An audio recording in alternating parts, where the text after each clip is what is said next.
নমস্কার বন্ধুরা, আশা করি আপনারা ভালো আছেন। আমার আজকের রেসিপি শুক্তো। অনুষ্ঠান বাড়িতে বা বিয়ে বাড়িতে যেরমভাবে শুক্তো বানানো হয় সেটা সকলেই আমরা খুব পছন্দ করে থাকি। অত্যন্ত জনপ্রিয় রেসিপি এটা। তাই আমি চেষ্টা করেছি ওই অনুষ্ঠান বাড়ির মতোই ওই একই সেম পদ্ধতিতে বিশেষ মশলার সাহায্যে এই রেসিপিটা তৈরি করার। রেসিপিটা শুরু করার আগেই বলে রাখি বন্ধুরা, যারা আমাকে এখনও সাবস্ক্রাইব করেননি তাদের কাছে একান্তভাবে অনুরোধ রইল আমার চ্যানেলটিকে সাবস্ক্রাইব করার। পাশে থাকা বেল আইকনটি টিপে আমার চ্যানেলটিকে সাবস্ক্রাইব করলে যাতে পরবর্তী ভিডিও আমি ছাড়লে আপনারা তার সমস্ত নোটিফিকেশান পেয়ে যাবেন। তাহলে চলুন এবার রেসিপিটা শুরু করি। শুক্তো বানানোর জন্য প্রথমে এখানে একটা মশলা বেটে নিচ্ছি। 1 চামচ পোস্ত, 1/2 চামচ সাদা সর্ষে আর 1 চামচ চারমগজ নিয়েছি। এটাকে একটু বেটে রেখে দিচ্ছি। আপনারা চাইলে সাদা সর্ষের পরিবর্তে লাল সর্ষেও নিতে পারেন। 2 চামচ দিলাম 5 ফোড়ন আর 2 চামচ রাঁধুনি। এবার মশলাটাকে একটু ড্রাই রোস্ট করে নিয়ে এটাকে গুঁড়ো করে রেখে দিচ্ছি। মশলা তো রেডি হয়ে গেল। এবার কড়াইতে বেশ খানিকটা সর্ষের তেল দিয়ে দিয়েছি। সর্ষের তেলের পরিমাণটা একটু বেশি দিয়েছি, কারণ সমস্ত সবজিগুলো আমি এই তেলেই ভাজবো। এবার কয়েকটা বড়ি দিয়ে দিলাম। এখানে ঘরে বানানো বড়ি ব্যবহার করছি। ঘরে বানানো বড়ি কিন্তু শুক্তোতে বেশি ভালো লাগে। এরপর বড়িগুলোকে একটু লাল লাল করে ভেজে নিয়ে তুলে নিলাম। তারপরে ওই তেলের মধ্যেই আমি দিয়ে দিচ্ছি আগের থেকে কেটে ধুয়ে রাখা বেগুন। শুক্তোতে কিন্তু সব সবজিগুলোকেই এরম লম্বা লম্বা করে কাটতে হবে, তাতে দেখতেও বেশি ভালো লাগে। বেগুনগুলোকে একটু ভেজে তুলে নিলাম। এবার ওই তেলেই দিয়ে দিচ্ছি একটা কাঁচা কলা আর বেশ কয়েকটা বিনস আর কাঁচা কলাটাকে আমি একসাথে ভেজে নিয়ে এটাকেও আমি তুলে নেব। 2-1 মিনিট ধরে এটাকে একটু ভেজে নিলাম। তারপর এটাকে তুলে নিয়ে আবার ওই তেলেই বাকি আনাজ যেগুলো আছে সেগুলো আমি ভেজে নেব। দিয়ে দিলাম বেশ খানিকটা পেঁপেটাকেও আমি লম্বা করে কেটেছি। শুক্তোতে পেঁপে অবশ্যই ব্যবহার করবেন। পেঁপেটাকেও একটু ভালো করে ভেজে নিতে হবে লালচে লালচে করে। এবার ওই তেলের মধ্যে দিয়ে দিলাম একটা আলু, বেশ কয়েকটা রাঙা আলু আর একটা গাজর। এগুলোকেও লম্বা করে কেটেছি। 2-1 মিনিট ভেজে নেওয়ার পরে এর মধ্যে দিয়ে দিলাম সজনে ডাঁটা। শুক্তোতে কিন্তু সজনে ডাঁটা অবশ্যই দিতে হবে।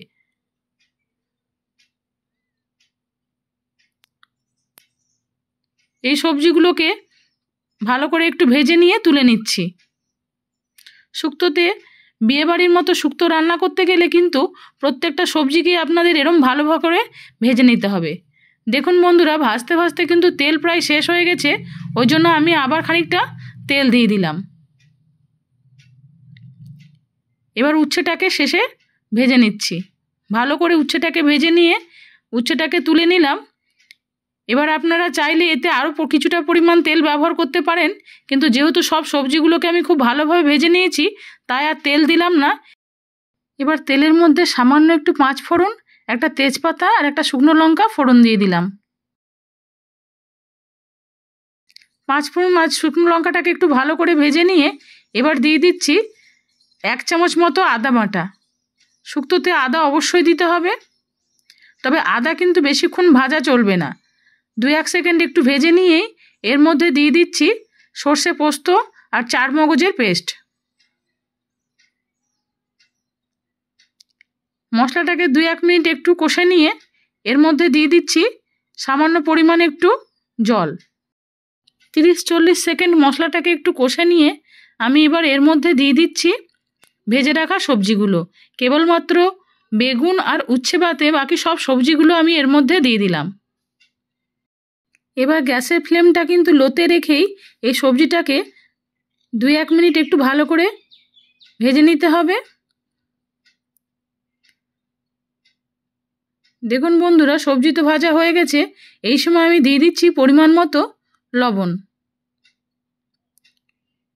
আর দিচ্ছি 1/2 চামচ মতো ধনে গুঁড়ো। তারপর মশলাটাকে একটু ভালো করে নেড়ে নিয়ে এর মধ্যে এবার দিয়ে দিতে হবে গরম জল। গরম জল অবশ্যই ব্যবহার করবেন শুক্তোতে। যেহেতু সবজিগুলো খুব ভালোভাবে ভাজা হয়েছে, তাই শুক্তোটা রেডি হতে কিন্তু বা সেদ্ধ হতে বেশি সময় লাগবে না। এবার দিয়ে দিচ্ছি 1 চামচ চিনি। চিনি কিন্তু শুক্তোতে অবশ্যই দিতে হবে বন্ধুরা, এতে শুক্তোর টেস্ট খুব ভালো হবে। 5 মিনিটের জন্য ঢাকা দিয়ে দিয়েছিলাম। এরপর দিয়ে দিচ্ছি বেগুন আর উচ্ছে, আর সেই সাথে ভেজে রাখা বড়িগুলো।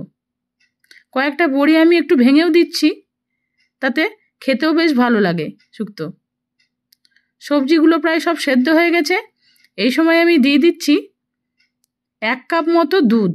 এখানে আমি গুঁড়ো দুধটাকে গুলে ব্যবহার করছি, আপনারা চাইলে গরুর দুধও দিতে পারেন।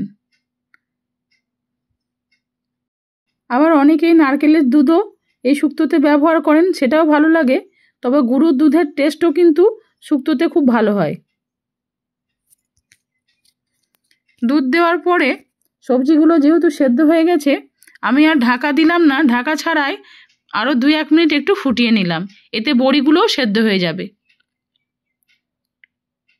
এরপর নামানোর আগে দিয়ে দিচ্ছি সেই বিশেষ মশলা 5 ফোড়ন আর রাঁধুনি গুঁড়ো। অনুষ্ঠান বাড়িতে এই বিশেষ মশলাই ব্যবহার করা হয় বন্ধুরা। আর এই রাঁধুনি তো অবশ্যই শুক্তোতে দিতে হবে, না হলে কিন্তু শুক্তোর আসল যে টেস্ট বা গন্ধ কোনোটাই কিন্তু পাওয়া যাবে না। সেই জন্য এই মশলা অবশ্যই ব্যবহার করবেন। নামানোর আগে দিয়ে দিচ্ছি 1 চামচ ঘি। তাহলে তৈরি হয়ে গেল অনুষ্ঠান বাড়ির মতো করে শুক্তো। আজকের এই রেসিপি বন্ধুরা আপনাদের কেমন লাগলো আমাকে কমেন্ট করে জানাবেন। ভালো লেগে থাকলে একটা লাইক দেবেন। শেয়ার করার জন্য অনেক অনেক অনুরোধ রইল আপনাদের কাছে। আপনারা সবাই ভালো থাকুন, সুস্থ থাকুন। আবার অন্য কোনো একদিন অন্য নতুন রেসিপি নিয়ে খুব শীঘ্রই আপনাদের সামনে ফিরে আসব। নমস্কার।